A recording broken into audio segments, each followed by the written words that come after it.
বিশ্বাস ভাঙার ছায়া গল্পটি শুনুন, ভালো লাগবে। নাফিসা ও রাশেদ 5 বছর ধরে সুখে সংসার করছিল।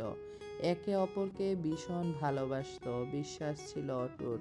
রাশেদ অফিসে গেলে নাফিসা অপেক্ষা করত প্রতিটি ফোনের, আর রাশেদ বাসায় ফিরেই বলতো, তুমি ছাড়া জীবন আমার অসম্পূর্ণ।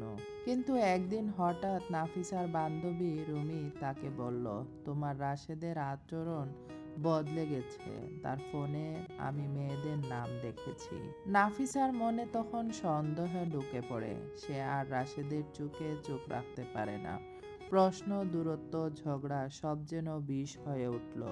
আসলে রাশেদের ফোনে মেয়েরা ছিল অফিসের কলিগ, আর রুমির মনেই ছিল ঈর্ষা। একসময় সম্পর্ক এমন জায়গায় পৌঁছায় যেখানে ভালোবাসা থাকলেও বিশ্বাস আর টিকে থাকে না। একদিন রাশেদ শুধু বলল, তোমার বিশ্বাস না থাকলে আমাদের ভালোবাসা কি হবে?